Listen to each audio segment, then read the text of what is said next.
For the next couple of days, this is the man in the hot seat. Secretary-General Jens Stoltenberg has the unenviable task of chairing a meeting of NATO's leaders at a time the alliance faces big challenges.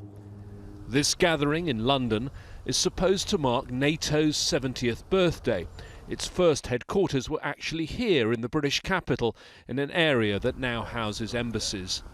There are three main things, though, souring the mood. First, the Trump factor. The US leader arriving here at London's Stansted Airport doesn't like summits, and he has a particular dislike of NATO summits, repeatedly claiming other members aren't paying their way. He has particular gripes against NATO. He feels, despite increased spending on defense, that other countries are not doing enough. And he has this soft spot in his heart for Russia. And so, very much, I think we will see at this summit all of the worst instincts of Trump come out, and to be exacerbated by the current political conditions, to be exacerbated by his rough relations with other allies.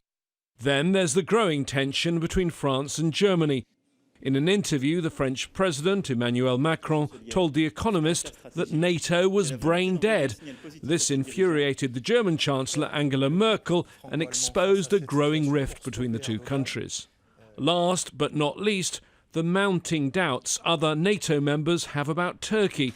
Not about the words of President Erdogan, but his actions, buying the S-400 missile system from Russia and carrying out its recent incursion into northern Syria. I covered the last NATO summit that was held in London here at Lancaster House 29 years ago. That was just months after the fall of the Berlin Wall and the end of the Cold War, and then there were questions about NATO's future. But the alliance then expanded, taking in the countries from the east before creating new roles for itself in the Balkans and Afghanistan. Almost 3 decades later, NATO's internal differences this time are even more public, being expressed by leaders themselves, and therefore are potentially much more damaging. James Bayes, Al Jazeera, London.